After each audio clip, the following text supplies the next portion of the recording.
On the 16th of August 2023, Loud Rage Music from Cluj-Napoca released the latest album from Blacksheep called Bloodties. And pretty much it looks like this on the inside, and this is the CD, and this is the booklet.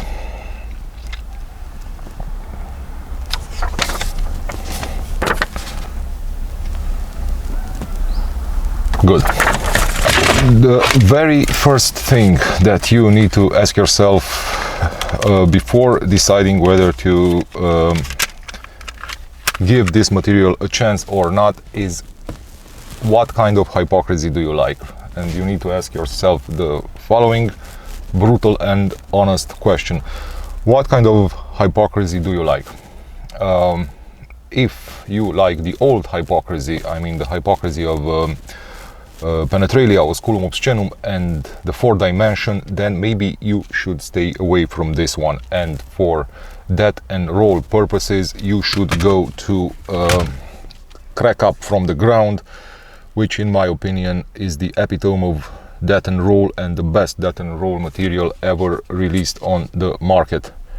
Crack Up is brutal as fuck. So once again, if you like Penetralia, Osculum Obscenum and the Fourth Dimension, then you should go to Crack Up, and you should also go to, of course, Entombed. Now, on the other hand, if you like the other part of the hypocrisy history, starting from the final chapter onwards, and if you like, for instance, Hearse Dominion Reptilian, then I am 100% sure that Blacksheep Bloodties is your first weapon of choice. And this is a very, very clear line of distinction. Many people who are more or less, let's say, annoyed with metalcore and deathcore kept on asking what happened to that metal that it slowly turned into metalcore and deathcore. Well, the answer is hypocrisy happened, and Peter Tankton happened. And the main influence, the main musical influence on this release is hypocrisy, especially the hypocrisy from the final chapter. If you listen to songs such as Inseminated Adoption or Adjusting the Sun, then pretty much you listen a buona lettera to Blacksheep, because hypocrisy from the final chapter is the main influence on Bloodties. Of course, this is not the only kind of influence. There are other influences as well, and we will discuss them in this review. So once again, if you like the old hypocrisy and if you like the old Pyogenesis, such as Waves of Aerostasia or the self-titled Pyogenesis or Sweet X-Rated Nothings, then go to Crack Up for death and roll purposes. If you like the new Pyogenesis and songs such as I Have Seen My Soul, which is a beautiful song from Pyogenesis, then go to Blacksheep and to Hearse Dominion Reptilian. As I said, more than hardcore influences such as Propane or Hate Squad, the real influence upon metalcore and deathcore is Peter Tankton and hypocrisy. He created this kind of musical styles, in my opinion, deathcore, metalcore, with the way in which he did the instrumentation and the vocals, starting from the final chapter and onwards. If you remember the interviews from Heavy Metal magazine, Hypocrisy said about the final chapter album that that is the final Hypocrisy album, and the band will be disbanded after that release, which pretty much happened for all Hypocrisy fans. Ironically or not, along with the final chapter, the old Hypocrisy died and the latest Hypocrisy came into being. A lot of emulation and turmoil was caused in Romania this year in 2023 with Blacksheep. Everything resulting from what happened in Wacken in Germany, where Blacksheep was the very first band to be asked to double play or to play again their songs and something like that. And everybody in Romania here says that, you know, you should check Blacksheep because they played double at Wacken. Of course, it's impressive, but you also need to understand why that happened, why they were requested to go back on the stage in Wacken. And honestly, I would have preferred to have heard some other arguments, such as this is a great music, this is something great, this is something unique, this is something innovative, instead of this argument that they double played at Wacken. And I'm not saying it's not great music, and I'm not saying there are not enough technical innovations in here, but all the people in Romania kind of said the same thing, you know, check it out because they double played in Wacken. In my humble opinion, it is absolutely no surprise for me that they were asked to play again in Wacken, to go back on the stage in Wacken, because Germany is a country that is highly into the latest Hypocrisy sound. They adore the latest Hypocrisy albums. They adore they like a lot the new Pyogenesis sound. So this is pretty much an album that will be highly appreciated in Germany, in Sweden, most likely in Canada as well, and I'm pretty sure that in South America as well. This is the kind of modern style that is highly appreciated into those countries. Again, Germany, Sweden, Canada, and for sure South America as well. As far as the Romanian market is concerned, here I would be a little bit more cautious with the expectations. Why? Because the Romanian audience is a very conservative audience. And in all aspects of music, whether we are talking about hard rock, heavy metal, you know, Judas Priest, Accept, and so on and so forth, thrash metal, death metal, doom metal, black metal, extremely conservative audience here in Romania, and they are not so much into modern experiments such as this one. So perhaps the best market for this release is again Germany, Sweden, Canada, and South America. In Romania, I would have a little bit of more modest expectations. And the issue in Romania here is that the audience is a highly conservative audience, and I'm not talking only about the old generation, but the new generation as well seems to be even more conservative than the old generation. Look at Leather Brigade from Bucharest, extremely conservative band, you know, speed metal like they did it back in the years. All the young persons below 20 years or above 20 years, they want to play old school black metal, and also the young persons want to play raw black metal or unpolished black metal. Highly conservative audience in Romania and Eastern Europe in general. For modern experiments such as this one, Western world is a more fertile ground for this kind of music. So again, latest albums from Hypocrisy. Hypocrisy is the main influence on Blacksheep, Bloodties, and also something that pretty much is obvious on this particular release is the Satanocchio influence. For example, if you remember Satanocchio from the old days, songs such as The Endangered Convicted is pretty much the same idea as played in here, or Satanocchio Paria or Pariah or The National John Doe. If you remember those things from Satanocchio, you will find them in here as well, as far as the social message of the band is concerned, which to me says that the leader of this project, Mr.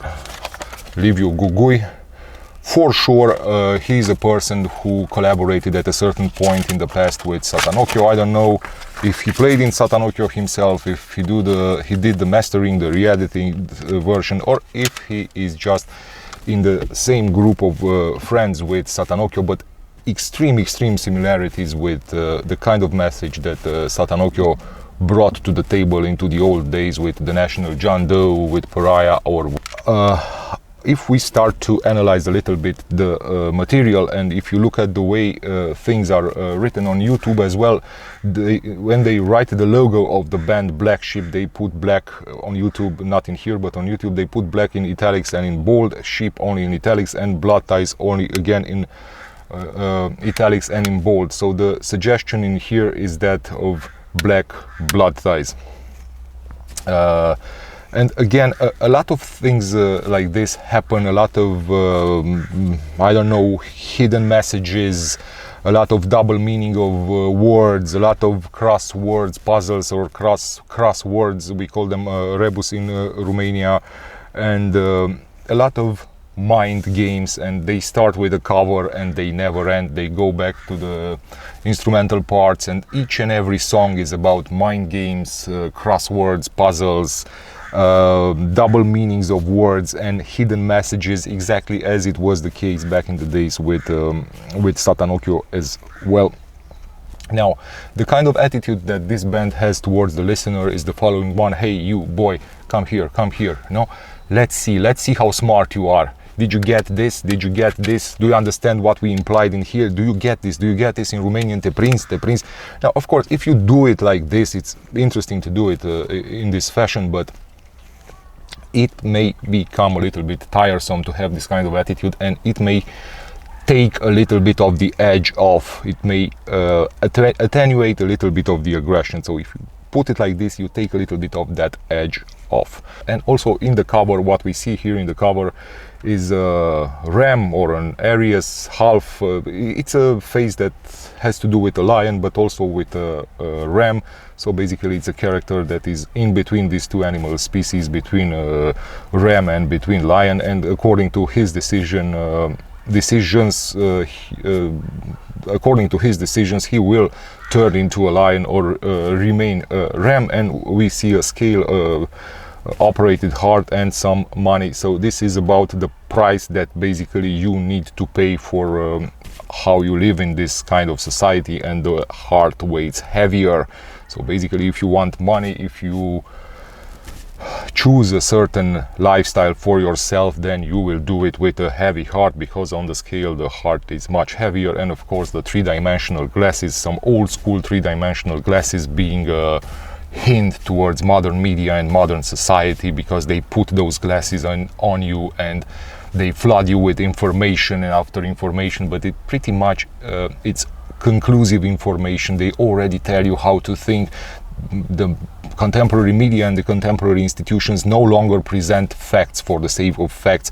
They present facts in a conclusive manner, so you get the information in a with the conclusion attached to it. So if you put those glasses on, basically you will end up paying a higher price than you might think you actually pay for your comfort. And but this kind of direction, as far as death and roll, not the old school death and roll as represented by Crack Up From The Ground, but the modern death and roll as represented by Hearst, Dominion Reptilian, and all of them tributary to what Peter Tengtren from Hypocrisy did in the latest releases, is not at all the only direction used in this here. There is another direction in this music, one that is somehow tributary to Ville Ayala from Sentenced, and which started years before the release of this material with Whiskey Galore and with Weather Report. A beautiful video for Weather Report as well with Delia Petic. I have no idea who is Delia Petic, but she did a great job in that video. And also a continuation of Whiskey Galore and of Weather Report you can find on Rue the Day, which is the best song on this material. So there is another direction, not just the classical deathcore type of vocals, metalcore, but also another beautiful direction. Started back in the years with Whiskey Galore and with Weather Report, and continued in here with Rue the Day. And personally, I prefer this kind of a direction in the music of Blacksheep. Not as much as let's say the direction that dominates all the other songs, and I prefer it especially as far as the vocal styles of Leave You Gugui go, because in the songs that are inspired by deathcore or metalcore, he doesn't really sing. He chants and he talks and he yells, but on the refrains of songs he actually delivers a beautiful vocal performance. And he delivers an outstanding vocal performance on Rue the Day, vocal performance somehow tributary to Ville Ayala from Sentenced. And my personal question, if you are capable to do the vocal styles the way you do them on Rue the Day or the way you did them on Weather Report, why couldn't you do the same type of vocals on the other songs as well? But I suppose it's a matter of personal preference. And as far as the voice is concerned in here, I could say that there is a Spartan machismo or a Spartan macho man like attitude all over the songs, and the voice as such is full of confrontational starkness, and it is a forceful and explosive voice with an immediacy that basically screams for vengeance, to quote Judas Priest. And basically testosterone is all over the place in here, but I would say that testosterone is all over the place in a dignified way, meaning that the vocalist tries some sort of throaty talking full of twisted emotions and pompous desperation when it comes to love songs such as She Isn't Thinking of Me or Rue de Day, or to Whiskey Gallows or Weather Report, if we are talking about the previous releases or the songs that were basically released before this album.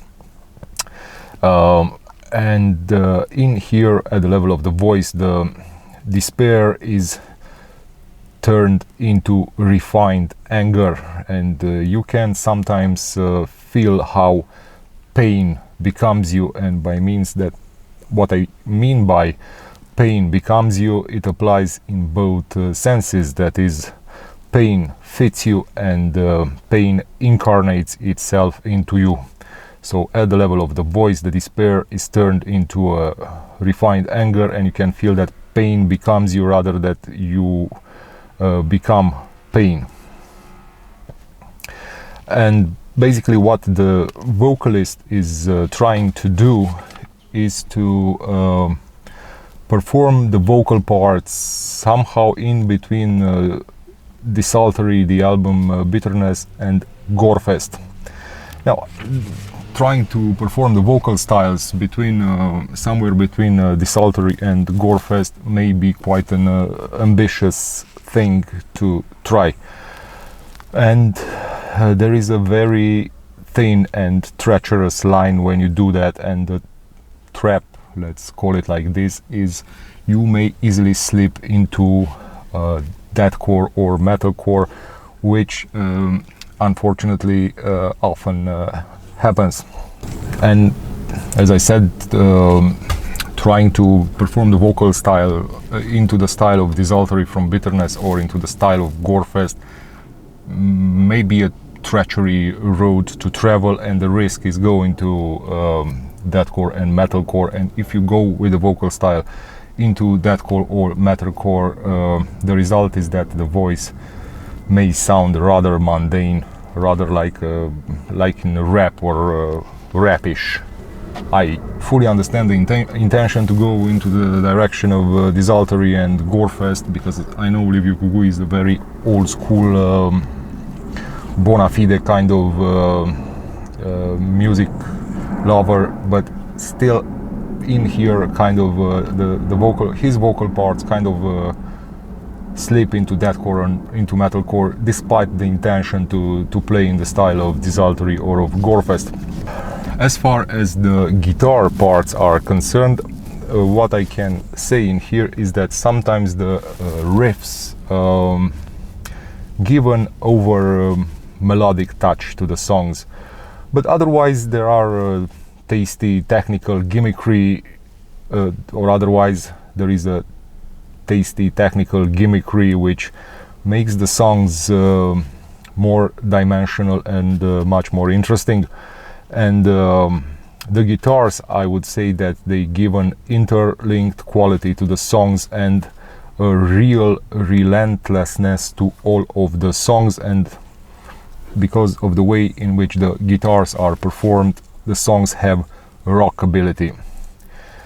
And the songs have rockability also due to the use of some very nice melodic edges, and sometimes this kind of very nice melodic edges make the songs sound like Offspring on steroids.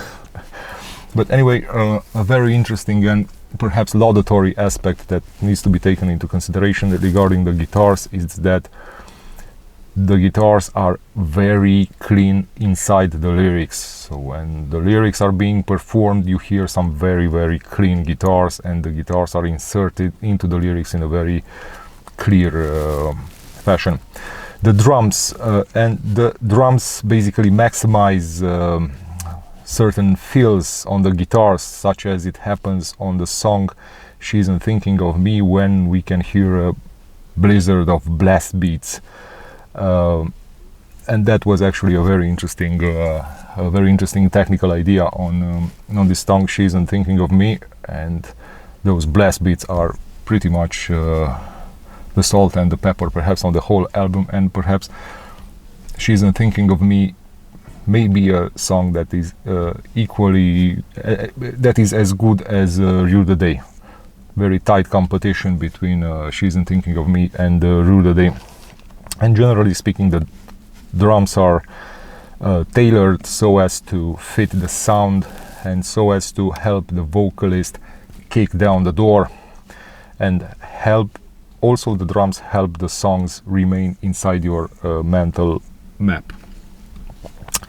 As far as the bass line is concerned, I would say that the bass accentuates the guitar work and propels the rhythmic section in a very dark, deep and clean way. And also the bass lines beautifully emphasize the guitar progressions. If we are to draw some conclusions regarding Bloodties, we could say as a minus of the release is that here we are dealing with a very, very thick sound, and the thickness of this sound may be a little bit of a problem in here, because when you have such a thick sound, it is very hard for the songs to stand out or to stick out individually. And this kind of thickness is coming, of course, from the style itself of the sound, but it is also coming from the fact that across all the songs there is a similar way of thinking on the side of the musicians, and I'm not saying a similar way of execution. There are enough subtle variations and a lot of creativity, but what gives this kind of a thickness is the same way of thinking, the same thinking mode applied all over the songs. And this would be a minus. And a plus would be that all the musical influences on this material are very, very rampant, and even they remain very rampant even when it comes to fun tunes, you know, like having fun and be happy. They remain rampant even when it comes to fun tunes, even when it comes to riddles, as I said in the beginning, to crypto messages, to brain twisters and other nuts hard to crack. And one nut hard to crack in this regard could be some karaoke sessions that you can hear in a bar and that are also somehow inserted into the algorithm of the music. But in all cases and to all intents and purposes, this kind of release is a release meant to heavily take you out of your comfort zone.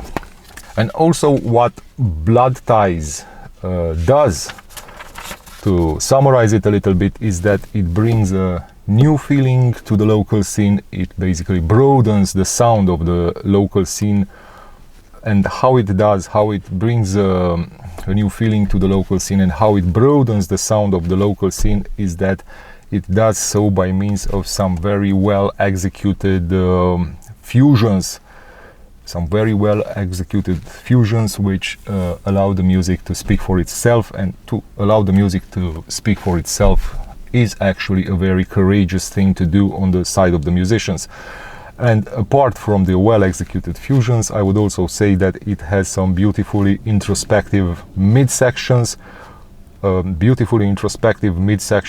have a warm and personal sound effect, or that have warm and personal sound effects. And also not just by means of well-executed fusions and by means of introspective mid-sections, but also by means of fuzzily dissipated riffs. So by means of riffs that are fuzzily dissipated in reverbs. And when they do this kind of thing, they allow some riffs to be fuzzily dissipated in reserves. They do it with the intention of highlighting a very high emotional awareness. So this is, long story short, the story of Bloodties in my humble opinion. Very interesting musical experience, and the direction that I particularly enjoyed as far as Blacksheep is concerned, I will say it again, is the direction of Whiskey Galore, of Weather Report, to bring into discussions two songs that appeared prior to Bloodties, and also the direction of She Isn't Thinking of Me and the direction of Rue the Day. And should the artist, or should we ever perform an interview with the artist, all questions will be about Whiskey Galore, Weather Report, Rue the Day and She Isn't Thinking of Me, because I think this is where the real vocation of the musicians is to be found, in this kind of twisted love songs, and twisted love songs that basically try to answer the question, what is your darkest lie when it comes to having relationships? Of course, we are to approach other songs such as Fuck Your War and Bloodties. Now the answers in there will be pretty clear and probably nothing very unexpected, but when it comes to approaching the twisted aspects of human relationships and of discovering the darkest lies that stain the human relationships, I am sure that should we ever have an interview in here, we will have very uncomfortable subjects of conversation related to Rue the Day, to She Isn't Thinking of Me, to Weather Report and to Whiskey Galore, because this is the direction that I fully enjoy with Blacksheep, and this is the direction that I think fits the band best.